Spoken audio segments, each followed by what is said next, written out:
नमस्कार प्रणाम, हम राघवेंद्र स्वागत बाटे आप सबके इन खबर के भोजपुरी चैनल पे।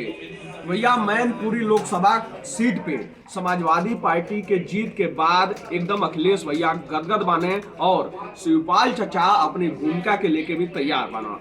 कहे कि भैया जोने तरीके से आज सभा के दौरान शिवपाल चचा अखिलेश भैया के सामने बीजेपी पर निशाना भी सधना और उनके द्वारा कहल गई कि भैया मैनपुरी से जोनी ऐतिहासिक जीत भइल बाटे, जीत जारी रही।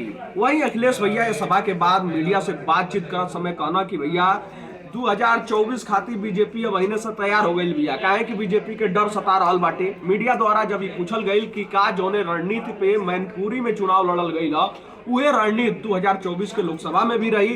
तो अखिलेश भैया द्वारा का कुछ कहल गई बाटे, आप सभी सुनी। अरे ये देखो कितनी बड़ी जिम्मेदारी, अभी नहीं देखा तुमने कार्यक्रम हुआ, जीत सबसे बड़ी। अभी इस पार्टी का जब संगठन बनेगा तो उनको जिम्मेदारी मिलेगी, जरूरत पड़ेगी सिंबल देंगे और जहाँ फ्री छोड़ने की जरूरत पड़ेगी वहाँ फ्री भी छोड़ेंगे। राहुल गांधी का भारत छोड़ो यात्रा, देखिए 24 के लिए भारतीय जनता पार्टी को हमने काम दे दिया है कि वो मैनपुरी मॉडल को पढ़ें। मैनपुरी मॉडल में मैनपुरी के लोगों ने गुजरात मॉडल फेल किया।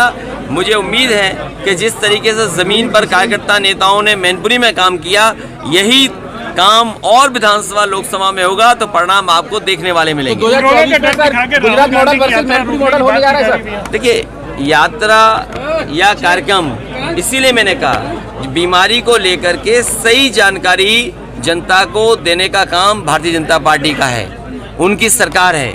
उनको सुविधा क्या है इसके तरह जानकारी नहीं देनी है। सर 24 का इलेक्शन मैनपुरी मॉडल पर लड़ाया जाएगा। देखिए उनके लिए जानने और पढ़ने का है मॉडल।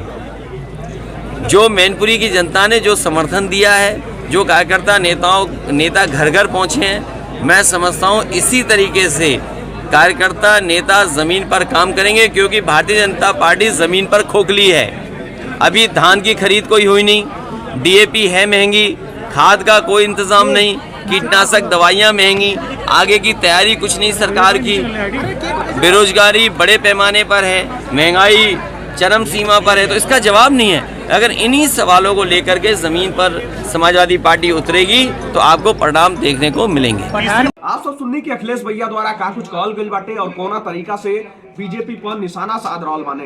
आप सबके बता दें कि मैनपुरी के जीत के बाद समाजवादी पार्टी का हौसला तो बुलंद ही बाटे। उधर शिवपाल यादव भी अपने पार्टी का सपा में विलय कर चुकल बाने। एक बाद शिवपाल चचा के हालांकि अबहिनो समाजवादी पार्टी में का काम मिली, कौन पद मिली, एक इंतजार ही बाटे। लेकिन अखिलेश भैया बार बार ये बात पे जोर दे रहल बाने कि भैया चाचा बढ़न बाने, तो जाहिर सी बात बाटे कोनो जिम्मेदारी भरा पद उनके मिली। लेकिन देखल जाओ कि का उनके पद मिल रहा बाटे। फिलहाल एक खबर में इतना ही। आप सबका कार आए बाटे पर अपन राय कमेंट बॉक्स में जरूर बताएं। देश दुनिया से जुड़ल तमाम खबर देखे खातिर आप सब जुड़ल रही इन खबर भोजपुरी के साथ। तब तक खातिर नमस्कार। इन खबर चैनल को सब्सक्राइब करें।